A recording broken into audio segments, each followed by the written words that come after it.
Zee 24 तास एक पाऊल पुढे। आमच्याबरोबर कायम रहा। आपल्याबरोबर भारत कोरेगावकर आपले प्रतिनिधी आहेत। रायगडमध्ये या चौघांना नेण्यात आलं आहे असं समजते। आपण त्यांच्याकडनं माहिती घेऊयात। भारत, या चौघांना अटक करून रायगडमध्ये नेण्यात आलं असं समजतं आहे। त्या ठिकाणी कशा प्रकारे कारवाई सुरू आहे आणि ग्रामस्थांच्या काय प्रतिक्रिया आहेत आता? नक्कीच या ठिकाणी दिव्यागरच्या चोरीचा एक महिन्याच्या प्रदीर्घ कालावधीनंतर छडा लावण्यात पोलिसांना यश आलंय। जे आरोपी पुणे क्राईम ब्रँच कडनं आता जसं आपले प्रतिनिधी नितीन यांनी सांगितलं त्याप्रमाणे ते हस्तांतरित करण्यात आले, रायगड पोलिसांच्या ताब्यात दिलेलं आहे। रात्री रायगडच्या पोलिसांचं विशेष पथक या सर्व आरोपींना घेऊन रायगड जिल्ह्यामध्ये दाखल झालेलं आहे। मात्र रायगडमधल्या कोणत्याही पोलीस ठाण्यात रितसर त्यांच्या विरोधात गुन्हा नोंदवण्यात आलेला नाहीये।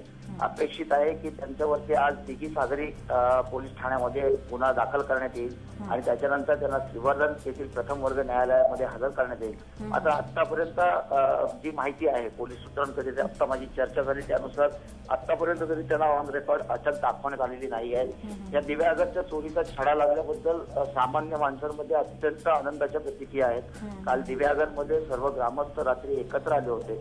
त्यांनी महाआरती मंदिरामध्ये केली आणि निदान आरोपी सापडलेत, आता ती सुवर्ण गणेश मूर्ती पुन्हा एकदा या देवळात दिसेल अशा संमिश्र प्रतिक्रिया नागरिकांमधून उमटत आहे। निश्चित भारत, तुम्ही म्हणालात जसं की एक नागरिकांमध्ये एक हे आहे की आता पुन्हा एकदा ती मूर्ती त्या ठिकाणी मंदिरात दिसेल। मात्र असं समजतं की त्या मूर्तीचे अवशेष पोलिसांनी हस्तगत केलेले आहेत, तर त्या संदर्भात तुमच्याकडे काही माहिती आहे का की नेमकं या चोरांनी या मूर्तीचं पुढे काय केलं या संदर्भात? नक्कीच या ठिकाणी जसं सांगितलं संमिश्र प्रतिक्रिया दिव्यागर आणि रायगड मधल्या गणेश भक्तांमधनं उमटत आहेत। कारण दिव्यागरचं सुवर्ण गणेश मंदिर हे फक्त रायगड किंवा दिव्यागर पुरतं मर्यादित नव्हतं, तर देशभरातील लाखो गणेश भक्तांचं ते श्रद्धास्थान होतं। कोणत्याही मार्गाने कसं का होईना ही सुवर्ण गणेश ऐतिहासिक परत मिळावी ही एवढीच मनोभावे आराधना हे भाविक करत होते। काल ह्या मूर्तीचा छडा लागला, झी 24 तासने हे वृत्त दिलं आणि दिव्यागरमध्ये जवळपास एकच जल्लोष झाला। मात्र दुसऱ्या मिनिटाला ही बातमी आली की त्या मूर्तीचे अवशेष सापडलेले आहेत आणि एक डोळ्यात अश्रू आणि एक डोळ्यात हसू अशी काहीशी अवस्था इथल्या गणेश भक्तांची झाली होती।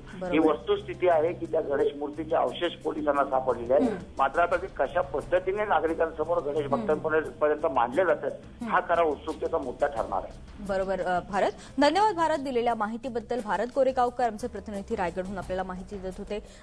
नितीनही आपल्याला माहिती देत होते। नितीन, तुमचे धन्यवाद दिलेल्या माहितीबद्दल। रायगडमध्ये ही घटना घडलेली होती। 1.5 महिन्यापूर्वी रायगडमधल्या दिव्यागार सुवर्ण गणेश मंदिरामधनं सुवर्ण गणेश चोरीला गेला होता, मूर्तीही चोरीला गेली होती, त्याचबरोबर दागिने चोरीला गेले होते। या प्रकरणी 4 जणांना आता अटक करण्यात आलेली आहे। झी 24 तास एक पाऊल पुढे।